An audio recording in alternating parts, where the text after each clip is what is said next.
Assalamualaikum warahmatullahi wabarakatuh. Selamat bergabung kembali di pertemuan ke-12 di mata kuliah kalkulus lanjut. Pada pertemuan sebelumnya kita sudah selesai membahas mengenai penerapan integral. Nah, di pertemuan ke-12 ini kita akan membahas materi baru yaitu mengenai deret hingga. Sebelum kita masuk ke deret hingga, kita ingat kembali apa yang dimaksud dengan barisan hingga. Jadi, barisan misalnya ya, barisan A1, A2 sampai dengan AN adalah susunan bilangan-bilangan real yang teratur, satu untuk setiap bilangan bulat positif. Nah, barisan tak terhingga adalah fungsi yang daerah asal atau domainnya adalah himpunan bilangan bulat positif dan daerah hasilnya adalah himpunan bilangan real. Notasi dari sebuah barisan, jadi ini disebut sebagai barisan, kemudian notasinya adalah seperti ini, atau bisa dituliskan adalah seperti ini, kurungnya kurung kurawal. Kalau di sini ada batasnya dituliskan dimulai dari suku ke-1 sampai dengan suku ke-hingga dan seterusnya. Atau dituliskan saja dalam bentuk kurung kurawal dengan di sininya ada indeksnya. Kemudian daerah asalnya adalah bilangan bulat positif, hasil range-nya adalah himpunan bilangan real. Minus hingga sampai dengan positif hingga. Nah, barisan AN dikatakan konvergen menuju L dan ditulis sebagai limit N menuju hingga, barisannya menuju hingga dari barisan AN nilainya akan sama dengan L. Dia konvergen menuju L. Jika untuk setiap bilangan positif epsilon terdapat sebuah bilangan positif N besar yang bersesuaian sedemikian rupa sehingga jika N kecil lebih besar sama dengan N besar, maka nilai mutlak dari barisan AN dikurangi dengan nilai L itu akan lebih kecil dari epsilonnya. Nah, barisan yang tidak konvergen menuju L sebarang dikatakan divergen atau menyebal. Jadi kalau dikatakan konvergen itu mudahnya didefinisikan barisan itu memiliki jumlahnya, tapi kalau divergen dia tidak bisa dijumlahkan atau tak berhingga. Nah, sifat-sifat limit pada barisan ya, ingat kembali limit pada kalkulus pertama seharusnya sudah dibahas. Nah, sifat-sifat limit pada barisan, misalkan barisan AN adalah barisan-barisan konvergen dan K adalah konstanta Limit N menuju hingga dari sebuah konstanta adalah konstanta itu sendiri. Kemudian limit N menuju hingga dari K dikalikan dengan barisan AN adalah konstantanya dikeluarkan, yaitu konstanta dikalikan dengan hasil limit dari barisan AN-nya. Kemudian limit N menuju hingga dari barisan AN ditambah atau dikurang dengan barisan BN itu akan sama dengan limit hasil dari barisan AN ditambah atau dikurangi dengan hasil dari limit BN-nya. Kemudian perkalian juga sama, bisa dipisahkan seperti ini. Kemudian pembagian juga sama, asalkan catatannya limit dari BN-nya atau penyebutnya di sini tidak menghasilkan nilai yang sama dengan 0. Kalau menghasilkan nilai yang sama dengan 0, nanti tidak bisa didefinisikan. Nah, contohnya adalah seperti ini. Tentukan limit N menuju hingga dari 3N kuadrat dibagi dengan 7N kuadrat ditambah dengan 1. Masih ingat ya, di limit di kalkulus pertama, cara pertama yang paling mudah adalah dibagi dengan pangkat tertingginya. Di sini pangkat tertinggi pembilang adalah N pangkat 2, penyebut juga N pangkat 2, sehingga semua pembilang dan penyebut kita bagi dengan N pangkat 2. Jadi 3N kuadrat dibagi dengan N kuadrat, kemudian 7N kuadrat dibagi dengan N kuadrat, 1 juga dibagi dengan N kuadrat. 1 dibagi dengan N kuadrat. Sehingga ini bisa kita coret. Kemudian yang ini juga bisa kita coret. Hasilnya adalah 3 dibagi dengan 7 ditambah dengan 1 per N kuadrat. Nah, selanjutnya menggunakan aturan limit tadi, kita bisa pisahkan menjadi 3 fungsi. Fungsi pertama, kemudian fungsi kedua, kemudian fungsi yang ketiga di sini. Selanjutnya, 3 ini adalah sebuah konstanta, limit dari sebuah konstanta itu adalah konstanta itu sendiri, limit dari konstanta 7 juga konstanta itu sendiri. Selanjutnya yang ini substitusikan. 1 per hingga kuadrat. Hingga dikuadratkan nilainya akan hingga juga, sehingga nilainya 0. 1 dibagi dengan hingga nilainya 0. Artinya kita akan memperoleh hasil limitnya adalah 3 per 7. Nah, kemudian barisan hingga, contoh keduanya. Tentukan limit N menuju ta hingga dari N plus 1 dibagi dengan 2N. Sama seperti tadi, kita bagi dengan pangkat tertingginya. Di sini sama-sama N pangkat 1. Sehingga semuanya kita bagi dengan N. N dibagi N, kemudian 1 juga dibagi dengan N, kemudian 2 per N dibagi dengan N. Nah, selanjutnya bisa kita coret. Ini coret, hasilnya adalah 1. Yang ini coret, hasilnya adalah 2, kemudian 1 per N tetap. Nah, 1 per N ini sama seperti tadi, tinggal substitusikan ta hingganya. 1 per ta hingga itu adalah 0, artinya kita akan memperoleh nilai seperti ini. Ini limit dari konstanta tetap konstanta itu sendiri. Limit dari konstanta tetap konstanta itu sendiri. Yang ini tadi hasilnya adalah 0, sehingga diperoleh nilainya 1 per 2. Saya kira ini mudah ya, karena membahas kembali apa yang sudah Anda pelajari di kalkulus pertama. Dan saya yakin karena Anda sudah bisa mengikuti kalkulus lanjut, artinya Anda sudah lulus dari kalkulusnya. Nah, limit di ta hingga suatu barisan dapat ditentukan dengan menghitung limit di ta hingga dari fungsi yang sesuai. Misalkan, Y sama dengan Fx, di mana X-nya lebih besar sama dengan 1, ini memenuhi Fn sama dengan An. Dengan An, barisan An ini adalah barisan bilangan real. Nah, jika limit X mendekati ta hingga dari Fx nilainya sama dengan L, maka limit dari N menuju ta hingga dari Fn nilainya akan sama dengan L juga. Jadi yang harus Anda perhatikan adalah limit ini harus sama dengan fungsinya. N harus sama dengan fungsinya di sini. Paham ya? Nah, selanjutnya contohnya adalah seperti ini. Selidiki kekonvergenan fungsi fx yaitu 1 dikurangi dengan 2 per x pangkat x. Nah, misalkan fungsi ini kita misalkan sebagai barisan AN. Yaitu 1 sehingga x-nya ini kita rubah menjadi N. N. Nah, artinya kita memiliki barisan AN yaitu 1 dikurangi 2 per N dipangkatkan N, maka limit X menuju ta hingga dari Fx yaitu limit X menuju ta hingga dari 1 dikurangi 2 per X dipangkatkan X. Untuk memudahkannya, kita gunakan prinsip IX pilon. Ini masih ingat ya, di integral kan ada IX pilon. Nilainya sama dengan 1, sehingga ini tidak merubah persamaan yang aslinya. Nah, kemudian IXP ini adalah sebuah konstanta E. Sudah kita bahas pada pertemuan-pertemuan sebelumnya di integral eksponensial. Kemudian E ini kita pisahkan ke depan karena dia adalah sebuah konstanta. Nah, selanjutnya kita memiliki persamaan limit X mendekati ta hingga dari ln 1 dikurangi 2 per X dipangkatkan X.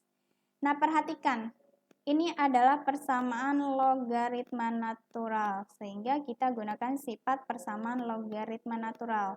X di sini kita bisa tuliskan di depan. Sehingga X ln 1 dikurangi 2 per X ini sudah tidak ada harusnya. Nah, sehingga kita akan memiliki dua persamaan. Yang ini saya tuliskan menjadi bentuk penyebut sehingga ditulis dalam bentuk 1 per X. Selanjutnya yang atas, ini adalah ln 1 dikurangi 2 per X. Nah, selanjutnya tinggal substitusikan saja nilai X-nya ta hingga ini ln dari 1 dikurangi dengan ln dari 1 dikurangi 2 per X, itu adalah nilainya minus 2. Kemudian 1 per X, nilainya adalah 1 dikurangi 2 per X. Yaitu hasilnya adalah IXP minus 2. Nah, bagaimana caranya memperoleh ini? Silahkan Anda buka lagi kalkulus pertamanya. Ln 1 dikurangi 2 per X dibagi dengan 1 per X. Hasilnya adalah IXP dari minus 2. Nah, karena limit X mendekati ta hingga AN itu sama dengan limit X mendekati ta hingga dari Fx, yaitu nilainya IXP minus 2, maka barisan AN ini konvergen ke E pangkat minus 2. Paham ya sampai sini ya? Jika ada yang kurang paham boleh tanyakan langsung ke WA. Nah, kalau tadi adalah barisan, kita baru masuk ke deret tahingganya. Apa yang dimaksud dengan deret tahingga? Apa perbedaannya? Kalau barisan itu hanya dituliskan dalam bentuk A1, A2, dan seterusnya. Kalau deret itu dijumlahkan, jadi menjumlahkan barisannya seperti ini. Sehingga nanti kita akan memiliki jumlah parsial ke N dari deret, dituliskan seperti ini. Dimulai dari suku pertama sampai dengan suku ke N dari barisan AK. Nanti A1, A2, A3 sampai dengan AN. Kemudian AN ini akan bernilai sama dengan jumlah semua barisan sampai dengan suku ke N dikurangi dengan jumlah barisan dari suku N dikurangi satunya. Jadi perbedaan antara barisan dan deret adalah terletak pada tanda sigma. Kalau deret itu menjumlahkan barisan, tapi kalau barisan itu hanya dituliskan barisannya saja. Kemudian sama seperti barisan, deret juga ada konvergen dan divergennya. Deret tahingga ini dari AK konvergen dan mempunyai jumlah S jika barisan jumlah parsialnya itu konvergen menuju S. Kemudian jika barisan SN ini jumlahnya divergen, maka deret tersebut juga divergen. Nah, deret divergen tidak mempunyai jumlah, sama seperti barisan. Nah, selidiki kekonvergenan deret berikut. Jadi, deret dari 1 sampai dengan tahingga dari 1 per N dibagi dengan N plus 1. Kita tuliskan sebagai jumlahnya ya, Sn, dia harus memiliki jumlah. Kalau dikatakan konvergen, berarti kita harus mencari jumlah dari sini. Nah, artinya kita tuliskan masing-masing suku A1 adalah N di sininya berubah, yaitu N. Ini adalah suku barisannya ya, barisan ke N. Berarti kalau A1, N-nya 1 di sini. 1 per 1 dikalikan 1 ditambah dengan 1. Jadi ini adalah A1. Ini A1.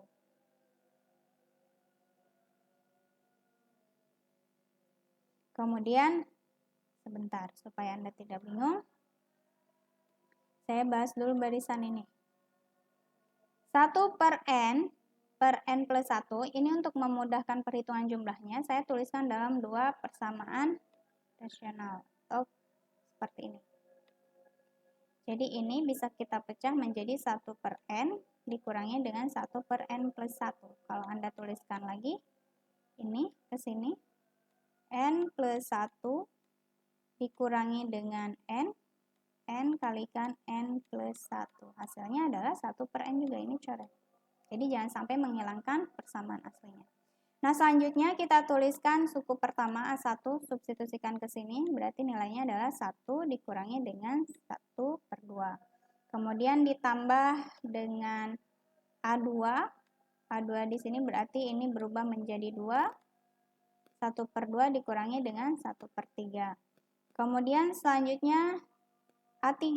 A3 ini berubah jadi 3, berarti seterusnya dan seterusnya sampai dengan suku ke N dikurangi 1 dulu. Berarti di sini N dikurangi 1 dikurangi dengan 1 per N dikurangi 1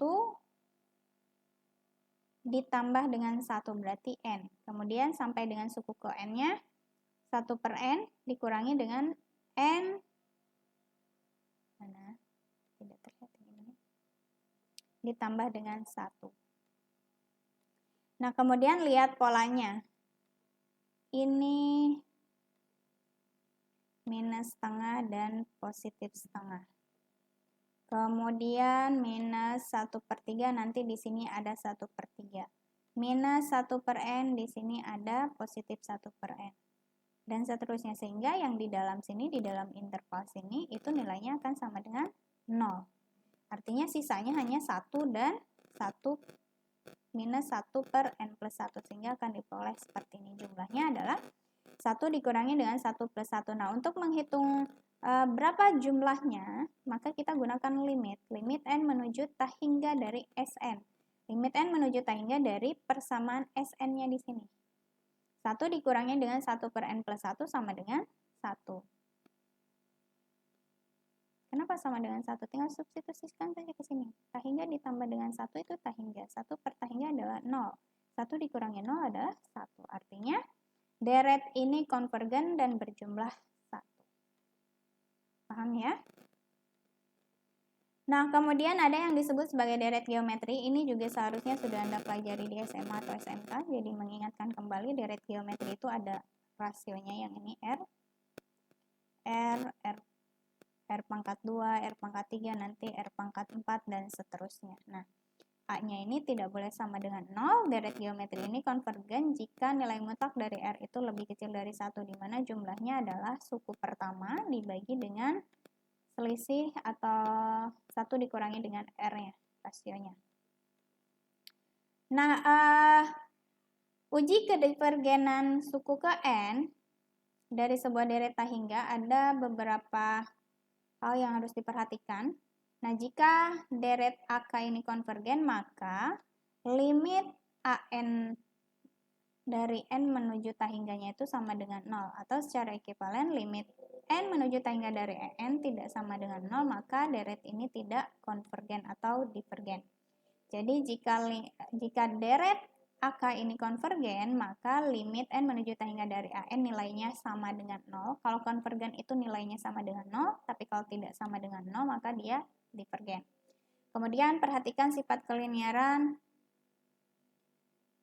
deret A, K, dan deret B, keduanya konvergen, kemudian C-nya adalah konstanta, maka deret CAK dan deret dari AK ditambah dengan BK juga konvergen. Dan catatan, ini konstanta bisa dikeluarkan, kemudian AKBK itu adalah jumlah dari AK, deret AK ditambah dengan jumlah dari deret BK. Nah, contohnya adalah seperti ini. Tunjukkan bahwa integral N sama dengan 1 sampai dengan tahingga dari N pangkat 3 dibagi dengan 3N pangkat 3 ditambah dengan 2N kuadrat ini adalah divergen. Artinya dia tidak boleh sama dengan 0 limitnya. Tadi kalau limitnya sama dengan 0, dia konvergen. Artinya kita harus mencari limit N menuju tahingganya. Kemudian perhatikan pangkat tertinggi dari penyebut dan pembilangnya adalah N pangkat 3. Sehingga semua peubahnya dibagi dengan N pangkat 3 yang ini dibagi dengan N pangkat 3 hasilnya adalah 1.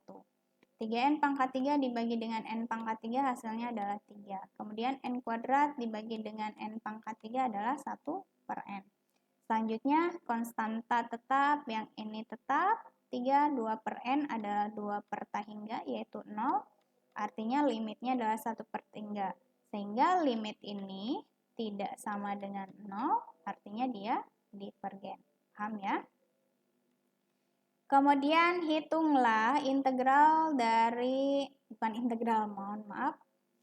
Hitunglah deret dari 1 sampai dengan tahingga dari 3 dikalikan 1 per 8 pangkat K dikurangi dengan 5 dari 1 per 3 pangkat K. Nah, ini gunakan sifat kelinearan.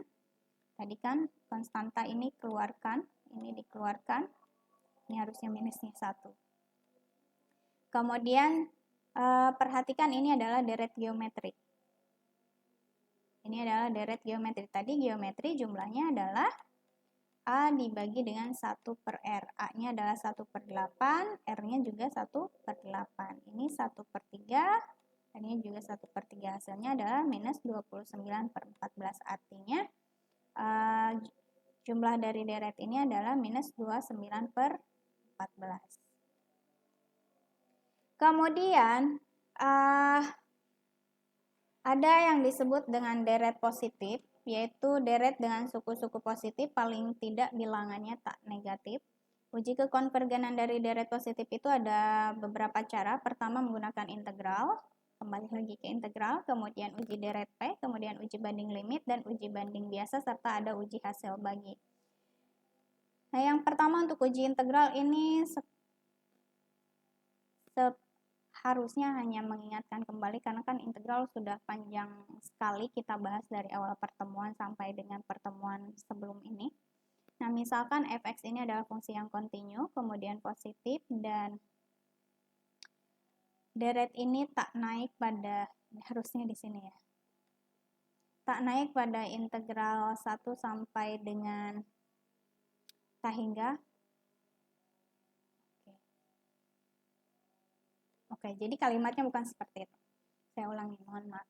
Misalkan fx fungsi kontinu positif dan tak naik pada 1 sampai dengan T hingga jika AK adalah FK, K adalah anggota N, maka deret AK konverger jika dan hanya jika integral 1 sampai dengan T hingga, lihat dari batas ini ya, fx dx itu adalah konvergen. Jadi kalau integralnya konvergen, dia konvergen. Nah, periksa apakah deret ini konvergen atau divergen. Jadi kita rubah dulu N-nya menjadi X. N menjadi X.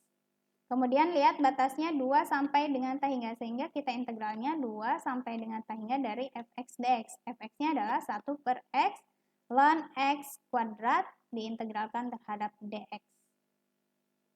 Kemudian untuk memudahkannya kita gunakan limit dari hasil integralnya. Jadi kita integralkan dulu baru nanti dilimitkan. Nah, kemudian kita gunakan teknik substitusi.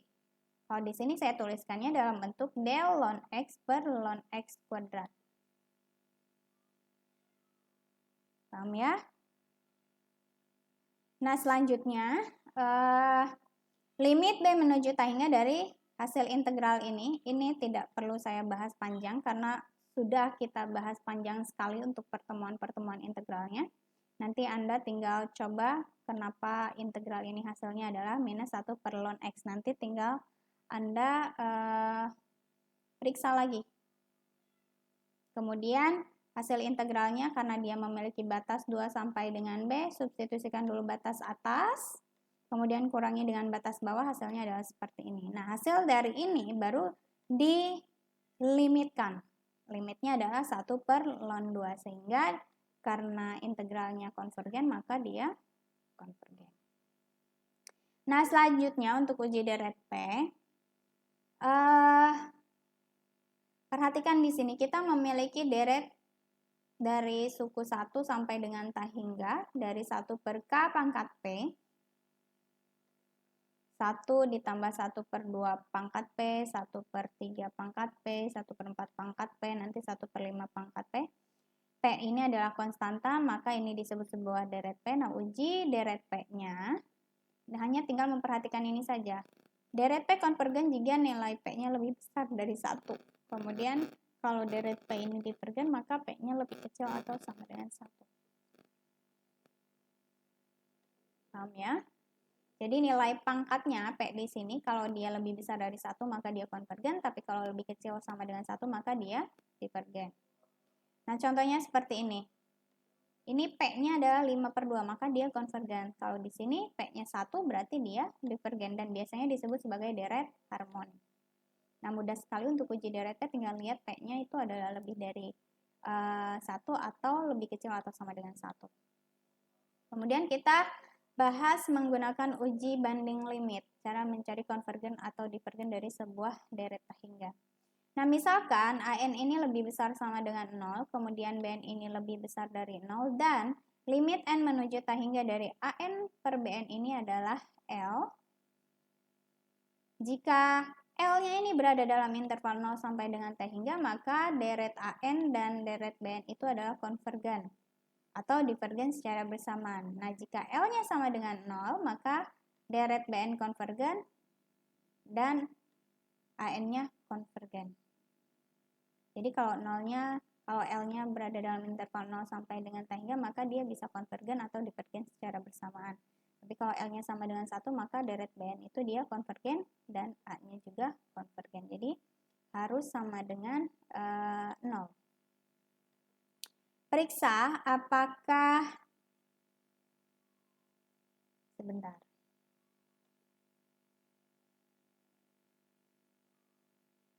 Oke, ini harusnya divergen ya.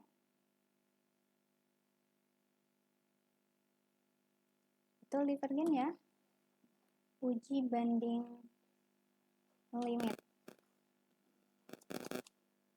Nah, contohnya seperti ini. Periksa apakah deret 3N dikurangi 2 dibagi dengan N pangkat 3 dikurangi 2N kuadrat ditambah dengan 11 dari suku 1 sampai dengan T hingga itu konvergen atau divergen.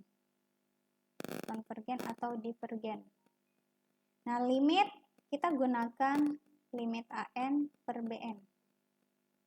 Jadi AN per BN-nya itu diambil dari sini, AN per BN. Nah, dari sini. Cara menentukan BN-nya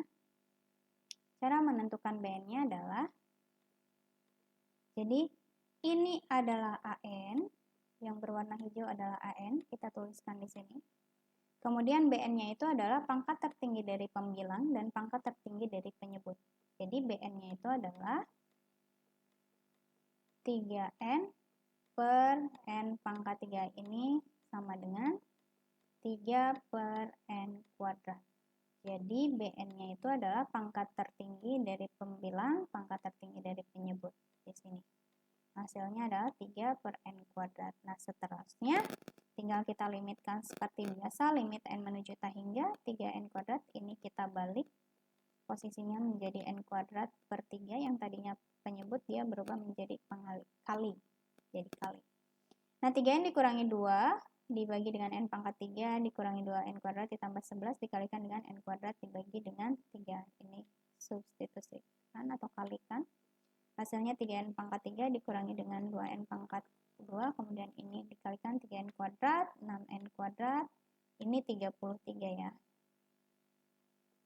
33 harusnya. Yang ini harusnya 33. Ini harusnya 33. Nah, selanjutnya bagi dengan suku yang paling tinggi. Ini N pangkat 3, ini N pangkat 3. Nah, artinya yang ini 3N pangkat 3 dipisah ya. Ini sebenarnya boleh dipisah seperti ini, jadi 2 persamaan, atau boleh langsung saja. 3N pangkat 3 dibagi dengan N pangkat 3 adalah 3.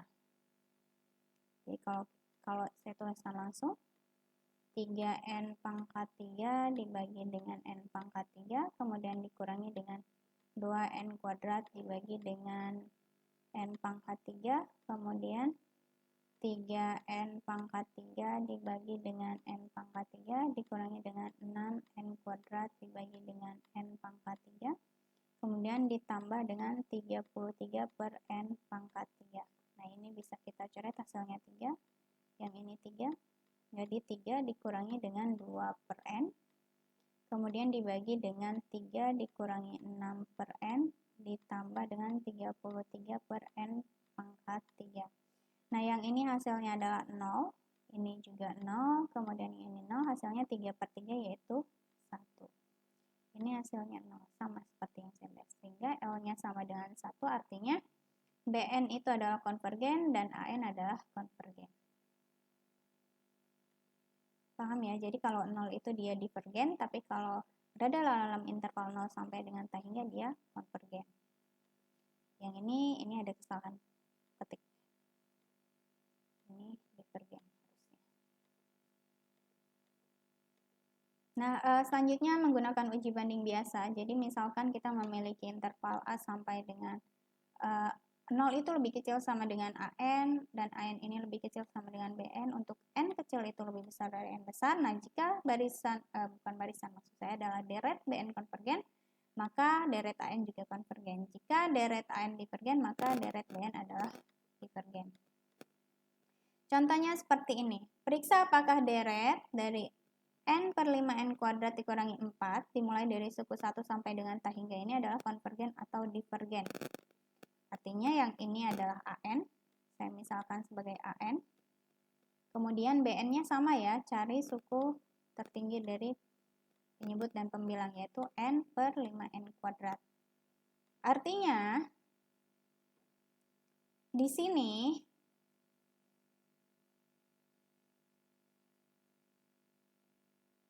N per N kuadrat dikurangi 4 lebih besar sama dengan N per 5N kuadrat. Kenapa lebih besar? Karena ini kan sama ya yang ini. Ininya sama. 1 ya. Kemudian yang di sininya 5N kuadrat dikurangi dengan 4. Jadi yang menunjukkan bahwa 5N kuadrat lebih 4 itu lebih kecil dari 5N kuadrat. Ketika penyebutnya lebih kecil berarti nilainya lebih besar.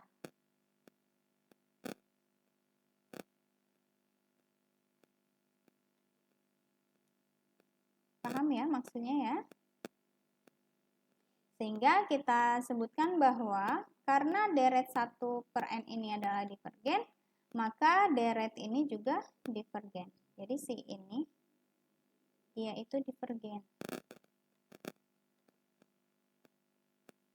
Nah, di sini perhatikan jika Bn konvergen maka An konvergen. Jika An divergen maka Bn itu konvergen. Nah, tadi saya sebutkan ini adalah AN-nya, kemudian yang ini adalah BN. BN-nya itu N/5N kuadrat. Yang ini. Di sini 1/n ini kan 1/5 dikalikan dengan 1/n. N ini adalah deret P. P-nya 1. Ini titik ya. Ini 1/n ini adalah deret P. P-nya sama dengan 1. Tadi kalau di deret P dia divergen. Artinya AN ini adalah divergen. Paham ya? Cara menentukan BN-nya itu sama seperti tadi. Dia mencari pangkat tertinggi dari bilang dan pangkat tertinggi dari penyebut. Nah, kemudian ada uji hasil bagi. Kalau uji hasil bagi di sini ada AN, suku AN plus 1 dibagi dengan suku ke N, nilainya harus sama dengan rho limitnya. Ketika rho-nya itu lebih kecil dari 1, maka dia konvergen. Kalau rho-nya lebih dari 1 atau rho-nya tak hingga, maka divergen. Kalau rho-nya sama dengan 1, maka kita tidak bisa menarik kesimpulan. Jadi nilainya harus kurang dari 1 atau lebih besar dari 1. Kalau sama dengan 1, kita tidak bisa menarik kesimpulan. Kalau kurang dari 1 dia disebut konvergen, kalau lebih dari 1 dia divergen. Contohnya seperti ini. Jadi periksa deret 2 pangkat n per n faktorial apakah dia konvergen atau divergen. Jadi yang ini adalah sebentar. Ini adalah AN. Sehingga kalau AN plus 1 itu pangkatnya ditambahkan N plus 1. Penyebutnya juga N plus 1 dibagi dengan suku AN-nya. Yang ini. Nah, artinya tinggal dikalikan saja. Ini berubah menjadi kali. Yang tadinya bagi berarti penyebut menjadi pembilang. Pembilang menjadi penyebut N faktorial dibagi dengan 2N. Nah, kemudian yang ini dan ini hasilnya adalah 2. 2 pangkat N plus 1 dikalikan dengan 2 pangkat minus 1. Artinya N plus 1 dikurangi 1 adalah 2 pangkat. Mohon maaf ini N ya, bukan 1. Sebentar. Nah, ini adalah N, sehingga minus N. Berarti hasilnya adalah 2 pangkat 1. Kemudian N faktorial per N plus 1 faktorial itu sama dengan N faktorial dibagi dengan N plus 1 dikalikan dengan N faktorial. Jadi ini coret. Faktorial yang coret sisanya adalah N plus 1. Artinya tinggal ditambahkan ke sini. 2 per tak hingga ditambah dengan 1, tak hingga ditambah dengan 1 itu tak hingga, 2 per tak hingga adalah 0. Artinya karena rho-nya sama dengan rho-nya kurang dari 1, maka dia konvergen. Paham ya? Nah, selanjutnya untuk tugasnya silahkan dikerjakan di kertas lembar. Kemudian hasilnya diupload ke e-learning. Nanti penguploadannya sama seperti biasanya, boleh dalam bentuk PDF atau dalam bentuk foto. Kalau dalam bentuk foto dan lebih dari 1, silahkan bentuk dalam format RAR atau ZIP. Nah, pertemuan hari ini sampai di sini semoga dapat dipahami. Jika ada yang masih kurang paham, boleh tanyakan langsung via WA ke saya atau gunakan forum diskusi di e-learning. Saya akhiri pertemuan hari ini. Wassalamualaikum warahmatullahi wabarakatuh.